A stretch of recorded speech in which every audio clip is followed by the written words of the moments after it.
Go back to your fantasy football games, boy. My name is Jordan Banks. I'm 27 years old and I've been working at Zephyrstone Technologies in Seattle for 3 years. I hold 6 pending patents for the core framework that runs their entire product line. The woman who just dismissed me like I was some college dropout is Sienna Walsh, 24, fresh out of Stanford with her MBA and 0 real experience. She's also the new Chief Technology Officer's daughter. I was sitting at my workstation at 9 p.m. on a Tuesday, debugging the authentication module for our upcoming product launch. The office was empty except for the cleaning crew and me. I preferred it that way. No interruptions, no meetings about meetings, just code and coffee. Sienna walked by in her designer heels carrying a stack of papers that probably contained nothing more technical than a marketing proposal. "Still here, Jordan?" she said, stopping at my desk. "Don't you have a life outside this place?" I looked up from my screen. "Just finishing up the security patch for the launch." She glanced at my monitor like she was trying to read hieroglyphics. "Right. Well, maybe you should take a break. Go back to your fantasy football games, boy. Leave the real work to people who understand it." I didn't respond. I never played fantasy football. I spent my evenings writing code that kept their systems from crashing, but explaining that to someone who thought technical expertise came with a family name seemed pointless. After she walked away, I sat there for a moment, staring at the lines of code I'd written. Every algorithm, every security protocol, every efficiency improvement that made their platform competitive had come from my mind and my hands. The patents I'd filed were still pending, which meant they were mine until the legal paperwork transferred ownership to the company. That process typically took 6 months. We were only 3 months in. I saved my work and packed up my laptop. As I walked to the elevator, I noticed the conference room lights were on. Through the glass, I could see Sienna presenting something to her mother, the new CTO, Margaret Walsh. They were laughing about something, probably another way to streamline the development team. Margaret had been in the job for 2 weeks and was already talking about fresh perspectives and new leadership approaches. The elevator doors closed, and I realized something had shifted in my chest. Not anger exactly, more like clarity. I'd been carrying this company's technical backbone for years while watching less capable people get promoted around me. Now I was being treated like hired help by someone who couldn't debug a simple loop. I drove home through the Seattle rain, thinking about what tomorrow might bring. I joined Zephyrstone right out of college when it was still a 40-person startup working out of a converted warehouse in Georgetown. Back then, the original founder, David Keller, would sit with us during late-night coding sessions, ordering pizza and talking through complex architectural problems. He understood the technology because he'd built the first version himself. David stepped down as CEO 6 months ago to focus on his health. Pancreatic cancer, stage 3. The board brought in Margaret Walsh from a big consulting firm to professionalize the operations and prepare for scale. Margaret had an impressive resume managing large teams, but her technical background was limited to whatever she'd learned in business school 15 years ago. My patents covered the core authentication system, the data compression algorithms, and the real-time synchronization framework that made our platform unique. Without those components, Zephyrstone was just another cloud storage company with a fancy interface. I'd developed them during my own time, using my personal equipment because I wanted to solve problems that the company hadn't even recognized yet. The patents were filed under my name because I'd paid for the legal work myself. Standard practice was to transfer them to the company once the paperwork was complete. But that hadn't happened yet.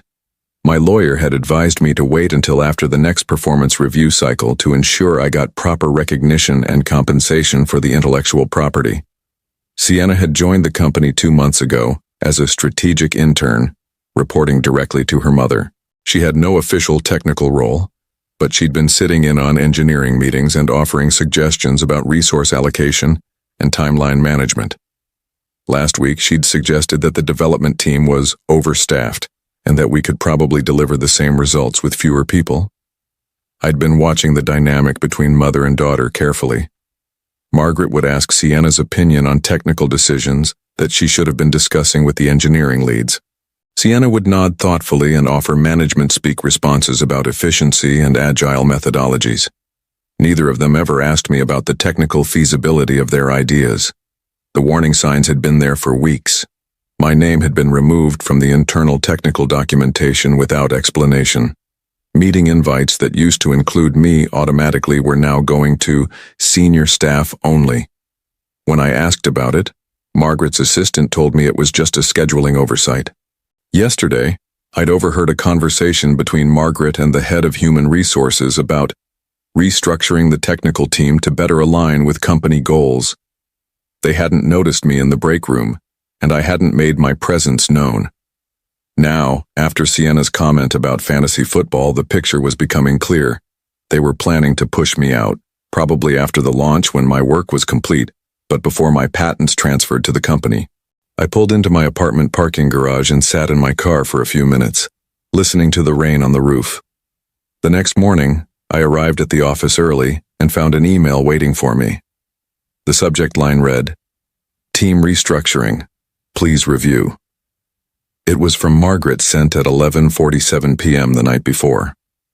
The email outlined a new organizational structure that would take effect after the product launch in 2 weeks.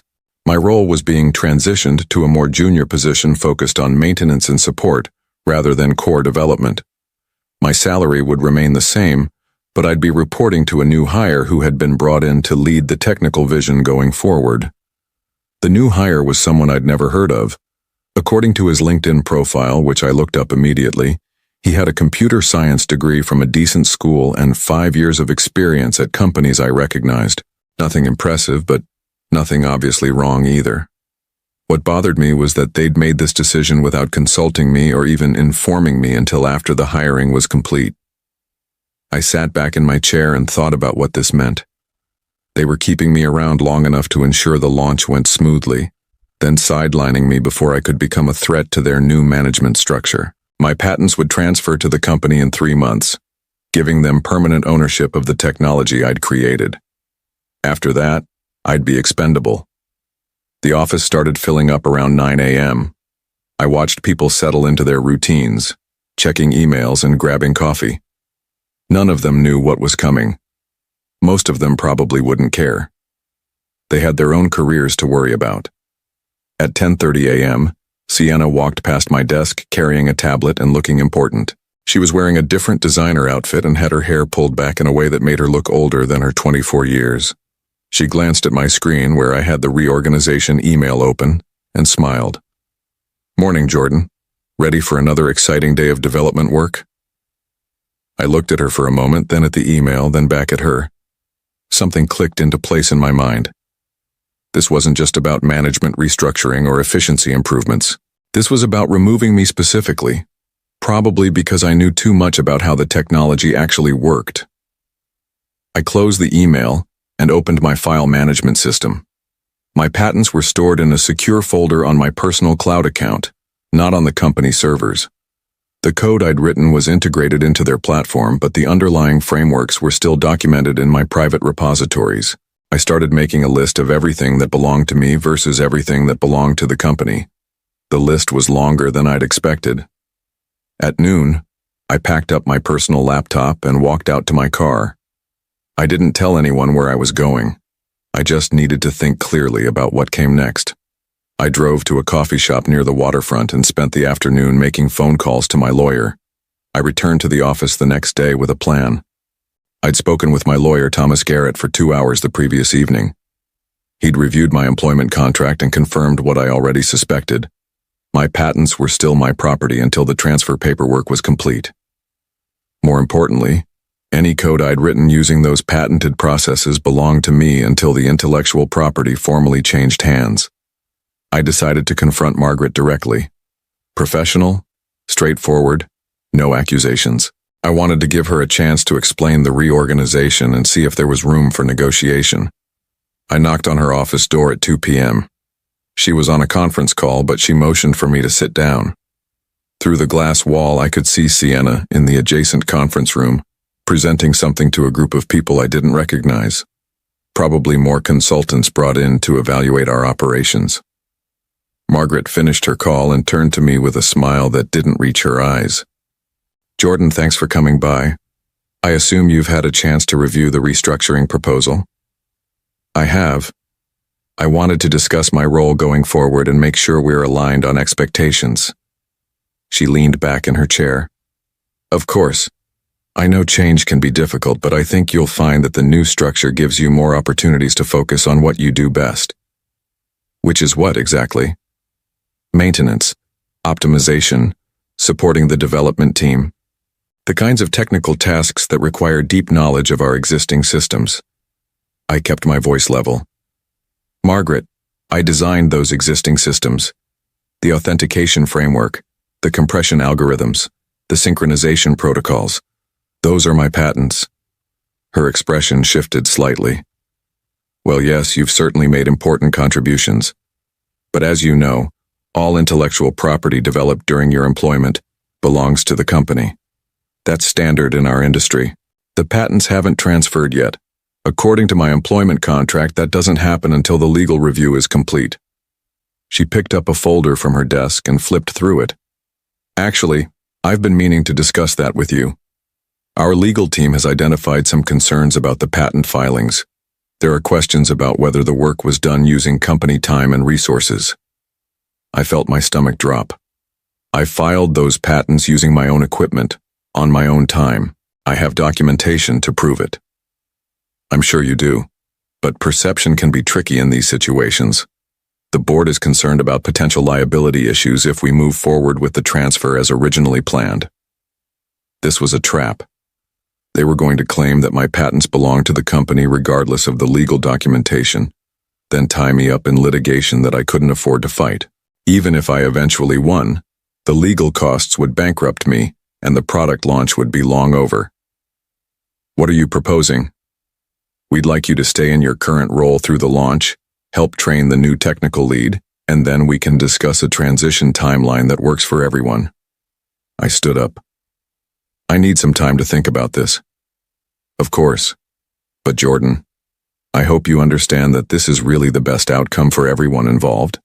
Fighting this would be expensive and disruptive, and ultimately the company's position is very strong. I walked back to my desk and sat down, my hands shaking slightly. They had me cornered. If I tried to fight for my patents, they'd claim I'd stolen company intellectual property. If I agreed to their terms, I'd lose everything I'd created and end up in a dead-end job. Through the glass conference room wall, I could see Sienna finishing her presentation. The people she was talking to were nodding and taking notes. One of them was pointing at a chart that looked like an organizational diagram. My computer pinged with a new email notification. The sender was Human Resources. The subject line read, "Updated Employment Agreement. Please review and sign." I didn't open it. Instead, I started thinking about what Thomas had told me during our phone call. The patents were mine until they weren't. The code was mine until it wasn't. But what if I removed my code from their systems before they could claim it? That would be sabotage, legally speaking. But what if I simply declined to renew the licensing agreement I'd never formally signed? I opened my personal cloud storage and began reviewing the documentation for my patents. That evening I stayed late again, but this time I wasn't debugging code. I was conducting an audit of everything I'd contributed to Zephyrstone's platform over the past 3 years. The results were more extensive than I'd realized. My authentication framework was integrated into every user login, every API call, and every data transfer. Without it, their system would revert to basic username password security that any halfway competent hacker could bypass. The compression algorithms I'd developed reduced their storage costs by approximately 60% and made their platform fast enough to compete with larger companies. The synchronization protocols enabled real-time collaboration features that were central to their marketing message. I'd essentially built the technological foundation that made Zephyrstone competitive in their market. Everything else was just user interface and business logic built on top of my work. But the deeper truth was more complicated. As I reviewed old emails and meeting notes, I found evidence that Margaret and Sienna had been planning this move for weeks before the reorganization announcement. 3 weeks ago, Margaret had asked the development team to document all of our technical processes and create detailed system architecture diagrams. She'd framed it as a routine knowledge management initiative. 2 weeks ago, Sienna had requested access to our code repositories for a strategic analysis of development efficiency. I'd granted the access because she was the CTO's daughter, and I'd assumed it was legitimate. Last week, I discovered that someone had been copying files from our shared drives to an external location. When I'd reported it to IT security, they'd told me it was authorized by senior management for backup purposes. Now I understood what had been happening. They'd been systematically documenting and copying everything I'd created, so they could continue using it after pushing me out. The plan was probably to claim that my patents were derivative works based on company resources, making them company property regardless of the legal filing status. I found an email thread between Margaret and someone at their law firm discussing intellectual property acquisition strategies and minimizing developer leverage. The thread was dated 2 days after Margaret had started working at the company. This wasn't about reorganization or efficiency. This was a calculated plan to steal my work. I spent the next hour researching Margaret's background more carefully. Her previous job had been at a consulting firm that specialized in technology acquisition and integration. Before that, she'd worked for a venture capital company that focused on buying distressed startups and extracting value from their intellectual property. She wasn't brought in to grow Zephyrstone. She was brought in to strip mine it. I called Thomas and explained what I'd discovered. He listened carefully, asked several questions about the timeline, and then delivered news that changed everything. Jordan, based on what you're telling me, you have grounds for a cease and desist order. Your patents are still your property, and if they're using your technology without a formal licensing agreement, that's patent infringement. But I'm employed by them. Doesn't that create an implied license? Not necessarily. Employment contracts typically cover future inventions, but your patents predate the specific language in your current contract. There's a gap in their legal coverage. I felt something shift in my chest.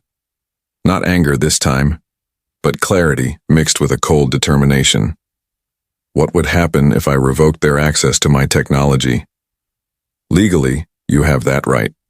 Practically, it would probably crash their systems until they could develop alternative solutions. I looked around the empty office, thinking about Sienna's dismissive comment about fantasy football and Margaret's patronizing smile during our meeting. How quickly could you draft the cease and desist order? I can have it ready by tomorrow morning. I made my decision. Do it. The next morning, I arrived at the office early and began implementing what Thomas and I had discussed. The cease and desist order would be delivered to Margaret at 10 a.m., giving me a narrow window to prepare for the consequences. My first step was to change all the passwords and access credentials for my personal cloud storage systems. Zephyrstone's platform was designed to authenticate against my proprietary security framework, but the framework itself was hosted on servers I controlled, not on company infrastructure. I'd built it that way initially as a security measure, but now it gave me leverage I hadn't fully appreciated. At 9:45 a.m., I sent an email to the entire development team explaining that I would be conducting routine maintenance on the authentication system starting at 11 a.m. These kinds of notifications were common and nobody questioned them. At 10 a.m., I watched through the glass wall as a courier delivered an envelope to Margaret's office. She opened it, read the contents, and immediately picked up her phone. Within minutes, Sienna was in her office and they were both staring at the legal document. At 10:30 a.m., Margaret's assistant called my extension and asked me to come to the conference room immediately. I declined, explaining that I was preparing for the scheduled maintenance window and couldn't be interrupted. At 11 a.m., I remotely disabled the authentication framework that connected Zephyrstone's platform to my patented security system. The effect was immediate and comprehensive. Every user login attempt failed. Every API call returned an authentication error. Every real-time collaboration session dropped connection. Within 15 minutes, the customer support phone lines were overwhelmed with complaints. The platform status page showed red alerts across all services. The development team was scrambling to understand what had gone wrong. My phone started ringing. I didn't answer it. At 11:30 a.m., Margaret stormed out of her office and walked directly to my desk. Her face was red and her hands were shaking. "Jordan, what the hell have you done?" I looked up from my laptop where I was calmly reviewing system logs. I'm exercising my legal rights as specified in the cease and desist order. My technology is no longer available for unauthorized use. This is sabotage. You're destroying the company. I'm protecting my intellectual property. There's a difference. Sienna appeared next to her mother, looking panicked. Can't you just turn it back on? We can work this out. I met her eyes directly. You told me to go back to my fantasy football games. I'm taking your advice. I'm no longer participating in the technical operations of this company. Margaret was on her phone, probably talking to their lawyers. Other employees were gathering around my desk, trying to understand what was happening. The platform had been down for 45 minutes, and their biggest clients were starting to make angry phone calls. At noon, I packed up my personal laptop and headed for the elevator. The office was in chaos. Developers were running between workstations trying to implement emergency fixes that wouldn't work because they didn't understand the underlying architecture. Margaret was in heated conversation with someone on speakerphone who was probably from the board of directors. As the elevator doors closed, I could hear Sienna shouting at one of the senior developers. What do you mean you can't access the authentication system? Just bypass it. The developer's response was exactly what I'd expected. We can't bypass it. The entire platform is built on Jordan's framework. Without it, we have nothing. I drove home and spent the afternoon fielding phone calls from reporters who had somehow gotten word that Zephyrstone was experiencing major technical difficulties during their pre-launch testing period. The next few days were going to be very interesting. The product launch was scheduled for Thursday morning at 9 a.m. Pacific time. Margaret had spent the previous 3 days assembling an emergency team of contractors and consultants to rebuild the authentication system without my patented technology. According to my contacts still inside the company, they'd been working around the clock, spending over $200,000 on emergency consulting fees. I woke up early on Thursday and made coffee while monitoring the technology news websites. Several industry publications had picked up the story of Zephyrstone's technical difficulties, but the full scope of the problem wasn't public yet. At 9 a.m. I watched the live stream of their product launch event. Margaret was presenting to a room full of investors, potential clients, and technology journalists. She looked confident as she demonstrated the new features and talked about the company's growth trajectory. At 9:30 a.m., during the live demonstration portion of the presentation, she invited the audience to test the platform themselves using guest accounts that had been set up specifically for the launch event. The system crashed immediately. Not just a slow response or a minor glitch. Complete failure. The emergency authentication system they'd built couldn't handle the concurrent load of 50 users trying to log in simultaneously. Error messages cascaded across the screen. The database connections timed out. The entire platform became unresponsive. Margaret tried to keep presenting while her technical team scrambled to fix the problems in real time. But after 10 minutes of watching engineers frantically typing on laptops while the audience whispered among themselves, she had to stop the demonstration. We're experiencing some minor technical difficulties, she announced, her voice betraying her growing panic. We'll resume the demonstration shortly. They never resumed it. After 30 minutes of failed attempts to restore functionality, Margaret ended the event early and asked everyone to leave. The technology blogs published their reviews within hours. The headlines were brutal. Zephyrstone launch crashes spectacularly. Tech company falls apart during live demo. When ambition meets reality, a startup cautionary tale. The board of directors called an emergency meeting for Friday morning. By Friday afternoon, Margaret Walsh was no longer the chief technology officer of Zephyrstone Technologies. The press release cited strategic differences regarding technical leadership and company direction. Sienna Walsh was quietly removed from the intern program without any public announcement. According to my former colleagues, she'd attempted to blame the platform failure on sabotage by a disgruntled employee. But the board's investigation revealed the chain of events leading to my departure. Her accusations only highlighted the management failures that had caused the crisis. The company's stock price, which had risen in anticipation of the product launch, dropped 42% over the following week. 3 major clients canceled their contracts. 2 board members resigned.